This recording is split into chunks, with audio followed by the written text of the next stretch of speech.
Ngemva kweminyaka eli-13 isigungu esibhekele ukuyiphatha kwamajaji silahle ngecala umehluleli uJohn Hlophe ngokuzama ukunxenxa izinqumo ezivunayo zamajaji. Lesigungu besiholwa yijaji eselathatha umhlalaphansi uYuep Labuschagne, ijaji lenkantolo yokwedlulisa amacala uThati Makgoka kanye nommeli uNishani Phata. Ngemva kweminyaka engaphezu kweshumi yokwethula kobufakazi kanye nezicelo zokumisa ukusebenza kwaleli thimba ezafakwa enkantolo, leli thimba lithole uHlophe necala lokuzama ukunxenxa amajaji enkantolo yomthethosisekelo uBess Nkabinde kanye noChris Chafta ukuba bakhiphe isinqumo esivuna wabengumengameli we-ANC uJacob Zuma. Ngalesa sikhathi uZuma nowayephini likaMengameli wezwe wayebhekene namacala enkohlakalo amayelana nesivumelwano seyikhali. I snapped.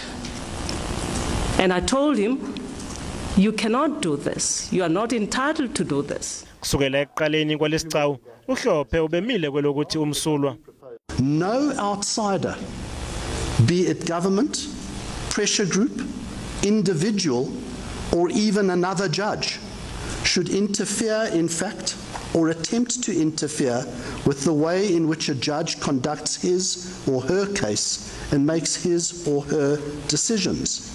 This core continues to be central to the principle of judicial independence. Yes, but it doesn't say you can't talk about the law. Interference, in my view, is where you are trying to persuade on the facts. You are saying to the court, find this way or the other way. I fail to see where there is interference.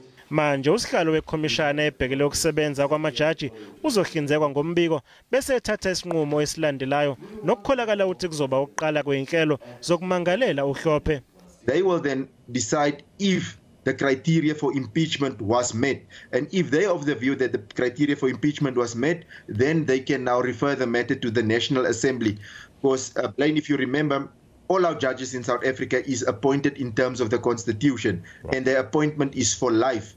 However, a judge should not think if he has retired, like the case of Judge Mutata, that you cannot be impeached while on retirement, because a judge's appointment is done in terms of the Constitution. Right. But the National Assembly, when they get to the National Assembly now, you need a two-thirds majority. A two-thirds majority to actually impeach a judge.